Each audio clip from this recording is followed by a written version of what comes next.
Hello everyone, welcome back to my YouTube channel Management Junction. I'm Manoj Kumar and today we are going to start a new topic which is product decisions. So let's get started. First of all, we should have the knowledge of that what is product or how we can define the term product. So now we can say that a product is not just a physical item, but it can be a service, an idea, or a combination of all these elements. And how we can identify that product? We can identify that product with the key features, the benefits we are getting from the product, and what kind of value the company is providing to their customers with the help of their product. So here we have considered example of Netflix. So in Netflix we will consider the things like how it's a physical aspect, the service aspect, digital idea, and combination of all elements. So when we talk about the physical aspects of Netflix, so as we know that it's primarily a digital service, but still there is a involvement of the physical aspect. How? Because this include the servers and the data centers that are going to store and deliver the content to the user. तो वो चीज़ें कहाँ होंगी? एक physical place बना होगा, वहीं पे होंगी ना वो चीज़ें store वगैरह. So physical infrastructure is necessary to support the digital streaming as services. Then second thing is service aspect. Service aspect means they are offering a subscription based streaming services that allow user to access a vast library of movies, जो भी TV shows है, documentaries है, and other content on demand. So what the subscriber do? वो एक monthly fee pay करते हैं to avail those services, right? So the streaming platform is intangible but provides a valuable service to their customer. Then the digital aspect, जैसे मैंने starting में ही आपको कहा कि the core of the Netflix क्या है, वो एक डिजिटल कंटेंट लाइब्रेरी है. यूजर क्या कर सकते हैं, वहां पे एक्सेस कर सकते हैं स्ट्रीम मूवीज को, टीवी शोज को over the internet on various devices, जैसे कि क्या हो सकती है वो, that can be a smartphone, tablet, smart TVs और computers.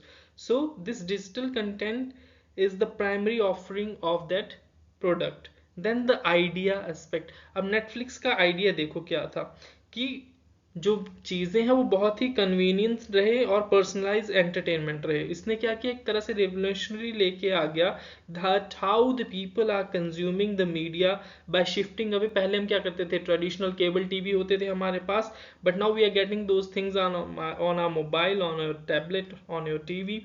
So which is more flexible and on demand viewing experience है. अब क्या होता था, आप पहले वेट करोगे कि आज ही एपिसोड हुआ, नेक्स्ट एपिसोड में क्या होगा, but now the binge watching over there कि आप एक साथ ही पूरी की पूरी सीरीज देख सकते हो, right.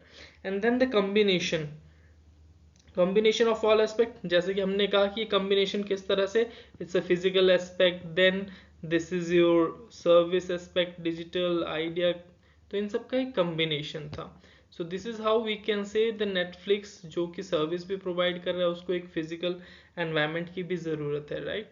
Now moving to the next thing, that is your product classification. अब प्रोडक्ट किस किस तरह से क्लासिफाई किया जा सकता है. तो अगर हम पहली बात करें कि हम प्रोडक्ट को अप्रैल क्लासिफिकेशन में ले रहे हैं, तो इसमें हमने फर्दर क्लासिफिकेशन क्या की है, मेंस क्लोथिंग हो गया, उसमें वुमेन्स क्लोथिंग हो गया, फुटवियर हो गया, एक्सेसरीज हो गई. तो मैन क्लोथिंग में क्या आ गया आपका, टी शर्ट, शर्ट, जीन. वैसे वुमेन के लिए ड्रेसेस हो गए, स्कर्ट्स हो गया, स्वेटर्स हो गया. फुटवियर में सैंडल, बूट्स, लोफर. एक्सेसरीज में हमारा hat, belt, scarfs, handbag. Then second thing is electronics. Electronics में क्या क्या चीज़ें हो जाएंगी आपकी, जैसे आपके स्मार्टफोन्स हो गए, लैपटॉप्स हो गए, कैमराज हो गए, and then your home appliances हो गए. ये सब इलेक्ट्रॉनिक्स में आ गया. देन फूड की जो प्रोडक्ट क्लासिफिकेशन है एज अ फूड, उसमें क्या है फर्दर क्लासिफिकेशन, हमारे डेयरी प्रोडक्ट्स हो गए जैसे कि मिल्क, चीज़, योगर्ट. देन फ्रेश प्रोडक्ट जैसे हमारे फ्रूट्स हो गए, एप्पल, बनाना, ऑरेंज. वेजिटेबल्स हो गया. देन स्नैक्स, स्नैक्स में आपके chips, cookies, nuts. Then beverages, soft drink हो गया, कॉफ़ी हो गया, tea, fruit juices. After that if we talk about the automotive classification, so उसमें क्या चीज़ें हैं, जैसे कार्स हो गई आपकी, after that motorcycles, then their parts and accessories. Then home and garden. Home and gardens में क्या हो गया आपका, जैसे फर्नीचर से रिलेटेड हो गया, होम डेकोर हो गया, गार्डनिंग हो गया, किचन वेयर हो गया. When we talk about the beauty and the personal care, तो इनमें क्या होता है आपका, स्किन केयर प्रोडक्ट्स आ गए, मेकअप हो गया, हेयर केयर हो गया, प्रेगनेंसीज हो गई आपकी. And then the last thing is sports equipments और we can say the sports and outdoor classification. अब इसमें क्या आ गया आपका, स्पोर्ट्स इक्विपमेंट्स आ गए, फिटनेस गियर हो गया, आउटडोर गियर। सो फिटनेस गियर में क्या आ गया आपका, जैसे डंबल हो गया, रेजिस्टेंस बैंड हो गया, योगा मैट्स हो गया। आउटडोर गियर में आपका जो टेंट्स होते हैं, स्लीपिंग बैग्स, बैकपैक हो गया, हाइकिंग बूट्स हो गए। देन साइकिलिंग के लिए क्या होगा, बाईसाइकिल, हेलमेट्स, बाइक एक्सेसरीज। ये सब चीज़ें हमारी एक प्रोडक्ट क्लासिफिकेशन है। After that moving forward, the main thing which is product decision. Now product decision is a crucial field if we talk about the marketing and the business management. So इसमें सबसे पहली चीज आ गई, हमने product decide करना है, तो उसमें क्या क्या डिसीजन होंगे कि हम प्रोडक्ट को कैसे डेवलप करने वाले हैं। तो प्रोडक्ट डेवलपमेंट में क्या आ गया, it's a process of creating a new product, या फिर हम क्या कर रहे हैं, we are going to improve the existing one to meet the customer needs and preferences, right. Then if we talk about the process or the classifications, so product development में सबसे पहले क्या चीज़ें होंगी, आइडिया जनरेशन। अब idea generation का मतलब हुआ हम वहाँ पे बैठ के एक ब्रेनस्टॉर्मिंग करेंगे, कस्टमर्स का फीडबैक लेंगे, मार्केट रिसर्च करेंगे, अपने कंपटीटर्स को एनालाइज करेंगे, वहाँ से हमें एक आइडिया आएगा कि हम, अभी मैं एग्जांपल दूंगा उससे आपको चीज़ें ज़्यादा क्लियर होंगी। देन आइडिया स्क्रीनिंग, अब जो हमने ब्रेनस्टॉर्मिंग से बहुत सारे ओपिनियन आए, हमने अपने कंपटीटर को एनालाइज किया, वहाँ से हमने स्क्रीनिंग करके बेस्ट ऑल्टरनेट को पिक कर लिया। देन अब हमने जो कॉन्सेप्ट लिया था उसको हम डेवलप करेंगे और उसको टेस्ट करेंगे कि जो हमने चीज़ें सोची थी जो वो according to the target audience है, तो वहाँ से हम फीडबैक गैदर कर लेंगे। Then product design and prototyping means आपको उसको एक फिजिकल या डिजिटल रिप्रेजेंटेशन देनी पड़ेगी अपने प्रोडक्ट को, so that anyone can access those functionality और the appearances. After that the market testing, अब पहले उसको लॉन्च करने से पहले, फुल स्केल लॉन्च करने से पहले आप क्या करोगे, अपने कुछ लॉयल कस्टमर्स को या एक आपने एक सेट रखा होगा, उन लोगों के पास वो प्रोडक्ट दोगे, वो उसको मंथ, एक महीना तक यूज़ करेंगे। देन आपको पता चलेगा कि उसमें क्या प्रॉब्लम है या क्या प्रॉब्लम नहीं है। जैसे हमने कहा एप्पल आईफोन एग्जाम्पल यहाँ पे हम कंसीडर कर रहे हैं। जैसे मैंने डेफिनेशन में कहा कि या तो हम क्या कर रहे हैं, अपने अपग्रेड कर रहे हैं एग्जिस्टिंग प्रोडक्ट को। तो यहाँ पे एप्पल ने क्या किया, 14 प्रो मैक्स वगैरह लेके आया, उसमें बैटरी ज़्यादा दी उन्होंने, न्यू चिप्स लेके आया, मेगापिक्सल जो उनका कैमरा था उसकी क्वालिटी ज़्यादा उन्होंने अच्छी की वहाँ पे, राइट। सो ये सब चीज़ें आ गई हमारी प्रोडक्ट डेवलपमेंट में। Then the second thing is branding. Branding को हम कह सकते हैं कि ये क्या है, यूनिक नेम है, डिज़ाइन है या सिंबल है, कॉम्बिनेशन ऑफ दोज आइडेंटिटीज जो कि आपको डिफ्रेंशिएट या डिस्टिंग्विश करने वाला है आपके प्रोडक्ट को आपके कंपटीटर से मार्केट में, राइट। सो इसकी ज़रूरत क्या है, इतना इंपॉर्टेंस क्यों है ब्रांडिंग का, बिकॉज कहीं ना कहीं ये ब्रांडिंग ही क्रिएट करेगा आपका ब्रांड लॉयल्टी को, एक कस्टमर ट्रस्ट बिल्ड करेगा। प्रीमियम प्राइसिंग अपॉर्चुनिटी तभी मिलेंगे आपको जब एक ब्रांड है, उसका नाम बन गया, उसकी वैल्यू आप उतना प्रोवाइड करवा रहे हो, तो आप वहाँ पे प्रीमियम प्राइस भी रख सकते हो। तो जब हम ब्रांडिंग की बात करते हैं तो इसमें सबसे पहले चीज़ आ गई आपकी ब्रांड आइडेंटिटी। मीन्स आप वहाँ पे ब्रांड की एक पर्सनैलिटी बना रहे हो, किस तरह की वैल्यूज आप डिलीवर करा रहे हो, you are trying to make some promises which is going to resonate with your target audience. After that brand positioning, मतलब you are going to place your brand in the mind of your consumer, you are trying to differentiate your product from others। so वो कब होगा, अभी जब example दूंगा उससे आपको आज ज़्यादा चीज़ें समझ आएंगी। then the brand extension means अब आपका ऑलरेडी एक प्रोडक्ट है, उसकी न्यू न्यू कैटेगरीज आप लेके आ रहे हो, सो दैट उसकी जो एग्जिस्टिंग रेपुटेशन है वो और ज़्यादा हाई हो। सो यहाँ पे नाइकी है, नाइकी का जो लोगो है सुश, और जो उनका स्लोगन है जस्ट डू इट, राइट। सो अब ये सब चीज़ें ऐसी हैं कि जिसने इनको अपने आप में ही डिफ्रेंशिएट कर दिया है। वहाँ पे एक स्ट्रॉन्ग इमोशनल कनेक्शन है उनका अपने कस्टमर्स के साथ। Then they are trying to portrait those image of athleticism. देन किस तरह से वो मोटिवेट कर रहे हैं, परफॉर्मेंस के ऊपर ज़्यादा फोकस कर रहे हैं, वो सब चीज़ें वो होगी उनकी branding. And then the third thing is, कहीं ना कहीं पैकेजिंग भी बहुत ज़्यादा इंपॉर्टेंट रोल प्ले करता है आपके प्रोडक्ट के लिए। सो पैकेजिंग क्या क्या मल्टीपल पर्पस वो प्रोवाइड करवाते हैं। तो वो कहीं ना कहीं आप अपने प्रोडक्ट को प्रोटेक्ट करने के लिए कर रहे हो, आप वहाँ पे प्रोवाइड करो कोई इन्फॉर्मेशन, या you are trying to enhance the product appeal. Okay, अब इसका मैं एक एग्जांपल देता हूँ। अगर हम बात करें कि you are trying to protecting the product, जैसे कि ग्लास बॉटल से हटके आप किस पे आ गए, कार्डबोर्ड पैकिंग पे आ गए, टेट्रा पैकेजिंग पे आ गए, उसमें उनकी प्रोटेक्शन ज़्यादा होगी।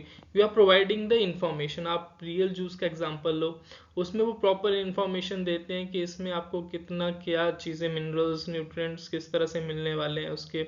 आफ्टर दैट कोई एक एक्स्ट्रा उन्होंने रेसिपी दी होती है कि आप इसको इस तरह से भी ट्राई कर सकते हो। देन प्रोडक्ट अपील, उनका जो फ्रंट का वहाँ पे स्टिकर लगा हुआ है, किस तरह से उन्होंने क्या क्या चीज़ें, इमेजेस वहाँ पे प्लेस की हैं, वो एक एनहांस कर दी है अपनी प्रोडक्ट अपील को। देन फंक्शन ऑफ पैकेजिंग, सो जो मैंने एग्जांपल दिया वही चीज़ है ना, वो कहीं ना कहीं इंफॉर्मेशनल है कि इसमें कितना जो है जूस है उससे आपको कितना एनर्जी मिलेगा, कितना कैलोरी मिलेगा, जो भी चीज़ें हैं कहीं ना कहीं वो परसुएट कर रहा है अपने कस्टमर्स को कि उस प्रोडक्ट को वो खरीदें। They are trying to influence their purchasing decision with the help of packaging. After that कहीं ना कहीं if you want to differentiate yourself from your customer, तो आपको अपनी पैकेजिंग को इनोवेटिव बनाना पड़ेगा, राइट। सो उसके लिए आपको बहुत ही क्रिएटिव होना पड़ेगा। Maybe you have to use the sustainable packaging solution जो कि अलाइन होते हैं आपके कहीं ना कहीं एनवायरमेंटल कंसर्न के साथ या फिर कंज्यूमर प्रेफरेंसेस के साथ। अब कंज्यूमर प्रेफरेंसेस का मतलब अब हम यहाँ पे मान के चलते हैं कि पहले जो था वो शैम्पू के पूरा एक बॉटल आता था, राइट। वो अब मान लो आपके पास इतना है नहीं पैसा, आप उसको अफोर्ड नहीं कर सकते हो, तो क्या थे, अब सैशेज आने लगे 1-1 रुपए के, 2-2 रुपए के, जो कि इजी टू कैरी भी हैं, या आप बिना लिए कहीं पे जा रहे हो एकदम से खरीदो, एक दिन के लिए ज़रूरत है तो आपने एक सैशे ले लिया, तो वहाँ पे वेस्टेज भी नहीं हुई। तो वो क्या थी, एक इनोवेटिव पैकेजिंग थी। Here we are considering the example of Coca Cola. तो कोका कोला की पैकेजिंग की जब हम बात करते हैं, so the bottle design is not only functional but also कहीं ना कहीं वो इंस्टेंटली रिकग्नाइजेबल होता है कि ये शेप जो है वो कोका कोला की ही है, राइट। सो कहीं ना कहीं पैकेजिंग जो है वो बहुत ज़्यादा सिग्निफिकेंट रोल प्ले करता है आपके मार्केटिंग स्ट्रेटजीज में, और वही चीज़ें आपको हेल्प करेंगी रिटेलर्स जो अपने शेल्व्स पे वहाँ पे रखेंगे, या कहीं ना कहीं एक नॉस्टैल्जिया आ जाएगा आपको, या एक हैप्पीनेस क्रिएट होगी उन चीज़ों को देख के। Then the product positioning. So product positioning का मतलब हो गया कि how your product is going to be perceived in the mind of consumer, कैसे वो उसके बारे में याद रखते हैं चीज़ें, क्या चीज़ें उनकी क्लिक करती हैं एकदम से। So for that you have to identify a target market. Target market में आप क्या क्या चीज़ों को ध्यान रखोगे, उनकी नीड्स किस तरह की है, डिज़ायर्स क्या हैं उनकी, right, which is going to be help in your effective product positioning. Then there is a thing which is POP versus POD, point of parity and point of differences. तो आपको वो चीज़ें फिगर आउट करने पड़ेंगी कि क्या क्या similarities हैं या क्या क्या डिफरेंस है between your product and competitors. आप अब जैसे हम सॉफ्ट ड्रिंक की बात करते हैं तो ऑलमोस्ट सब कंपनीज का सेम ही है, बट अब क्या एक की एलिमेंट आप उसमें एक्स्ट्रा डाल रहे हो जो कि आपके प्रोडक्ट को वहाँ पे डिफ्रेंशिएट कर पा रहा है as compare to your competitors. And then जब ब्रांड पोजीशन करना है तो ऑब्वियसली अब आपका प्रोडक्ट जो है वो क्या वैल्यू प्रोवाइड करवा रहा है। अब वैल्यू जो है मतलब जो परफॉर्मेंस है आपके प्रोडक्ट की, वो कहीं ना कहीं एक तो नॉर्मल सी चीज़ है कि वो इक्वल होनी चाहिए एक्सपेक्टेशन के, बट अगर आप सरवाइव करना चाहते हो या अपने प्रोडक्ट को नेक्स्ट लेवल पे ले जाना चाहते हो तो you have to focus on the performance जो आपके प्रोडक्ट की है वो ज़्यादा होनी चाहिए, that should exceed the expectation of the customer. only then you are going to survive in this cutthroat competition. Okay, so this is the thing which is going to show the value the company is providing to their customers. Then the strategies, अब किस किस तरह से आप कर सकते हो वो, या तो वही चीज़ की जो आप फीचर्स वहाँ पे प्रोवाइड करवा रहे हो, या प्राइस आपका कम है as compare to your competitors, quality आप बहुत हाई दे रहे हो, या आपका प्रोडक्ट डेली यूज़ होने वाला है या ओकेजनल पे है, वो चीज़ें आपको वहाँ पे फिगर आउट करनी है, right. here we are considering the example of Volvo. So Volvo ने अपने आप को किस तरह से मार्केट में रखा हुआ है, they have prioritized their safety above all else, right. उनकी कार्स क्या कहते हैं कि जो हमारी कार्स है वो सबसे ज़्यादा सेफेस्ट है on the road, and they are appealing for the families जो भी सेफ्टी कॉन्शियस कंज्यूमर है। तो ऑब्वियसली हर कोई सेफ्टी कॉन्शियस कंज्यूमर है, इसी तरह से उन्होंने अपने आप को एक पोजीशन करके रखा है। वॉल्वो जब भी ब्रांड का नेम आता है तो एकदम से हमें आता है कि या ये बहुत ज़्यादा सेफ है cars. Okay, So with this we have covered today topic. I hope things are very clear to you. So do like my videos, do share my videos with your friends so that they will also get benefited with these videos. Subscribe my channel if you are new to the channel, और अगर आपने subscribe कर दिया है then do press the bell icon so that आप तक हर एक information सबसे पहले पहुंचे. With this I'm going to wrap up today's lecture. See you in the next lecture, in the next video. Till then, bye bye. God bless you all.